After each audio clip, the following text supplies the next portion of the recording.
Uban si Katropang Arnel Cortez. Bullseye. The issue bagay gala,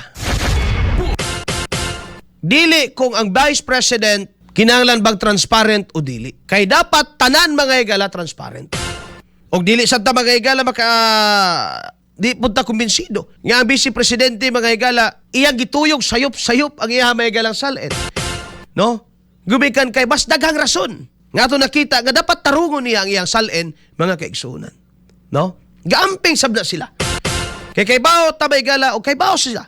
Nga potential sila mahigala nga mga apelidog leader sa Pilipinas. So do you think nagtinanga na sila? Nagamping na sila. Unsay issue karon? Unsay ato mga higalang banat diha. Labi na mga higala sa ato ang House of Representatives. The issue mga higala is this. Ato bang gi-apply sa tama o tarong ang balaod mga kaigsunan? Or ato laning gipasibo, gibend na to in order to fit the narrative and to serve the political interest.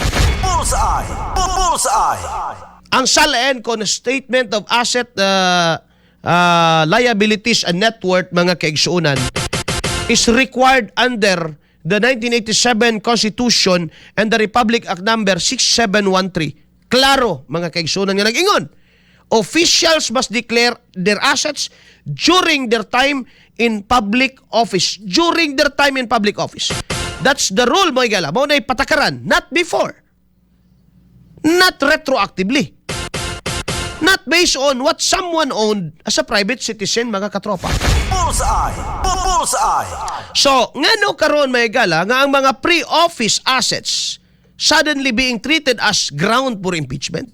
You cannot make that as ground for impeachment. You can make that historical context. Ground context, but not ground for impeachment, mga higala. Because in the first place, when it was acquired, or kung doon na may kamalian, mga higala, sa discrepancy sa pag-submit ni ini, it was done, nga wala pa siya, mga higala, sa iyang office, nga impeachable office. Bullseye! Bullseye! Owning property or wealth, mga igsoon o kabtangan, ang pagpanag-iya ni ini before entering government is not a crime. No? It has never been. Dili po na, wapo na may tabo. What matters is simple kaayo mga katropa. Were those assets properly declared when disclosure became legally required? We've seen this standard by, no? Before nakita na nato ni, in the case of Renato Corona, mga katropa.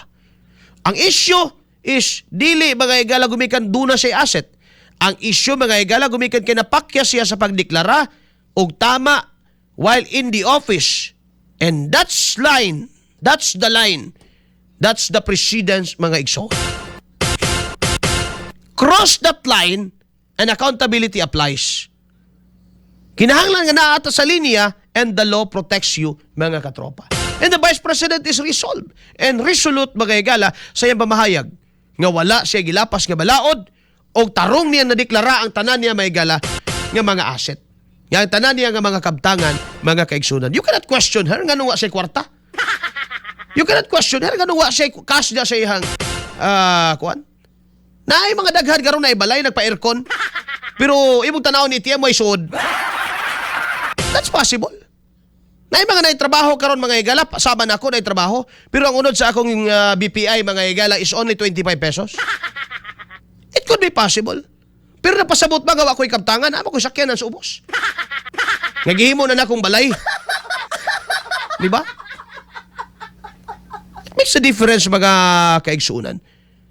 Kung atong sugdan, mga higala, pag-stretch ang SALN, rules to cover the periods where no legal obligation existed. We are no longer enforcing accountability. No? We are rewriting it.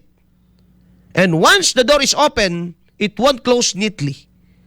It will be used again and again, depending who sits in the power.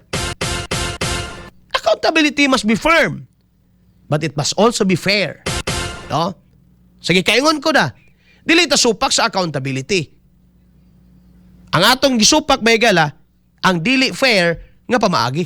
Bullseye! Bullseye! Otherwise, no? It stops being justice and it starts become plain and simple politics, mga kaigsuunan. Katropang Arnel Cortez. Bullseye.